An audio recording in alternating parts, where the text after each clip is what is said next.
From the moment you ring their doorbell, you will impress your clients with your at-ease, composed, and respectful conduct. This starts by being patient when waiting for the client to answer the door. Because they may be in the middle of something, you don't rush them by ringing a second time too quickly. Give your client enough time to wrap up what they are doing. This is why you must count slowly to 10 before you knock or ring a second time. When your client opens the door, you'll greet them with eye contact and a warm and friendly smile. You will introduce yourself and your partner and offer to shake their hand. With a confident greeting, you are showing them from the instant they meet you that you are confident and in charge.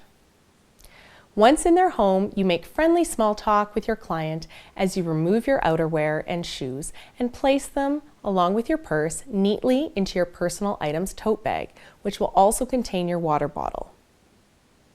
Some small talk you can engage in. Weather, especially if it's inclement weather. Wow, it's raining hard. How beautiful their house is or neighborhood. You have a beautiful home.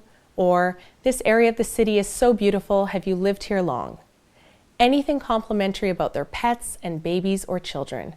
What a cutie, this must be Josh. You will already know the names of their pets or children because you've studied their profile. Generic comments like these are the first step to developing a relationship with your client by being simple comments that are also positive and complimentary. Light-hearted conversation will put your client at ease before delving into some more complex discussions. Remember, this is your first impression on your client, so you want to make it memorable by being polished, poised, and professional.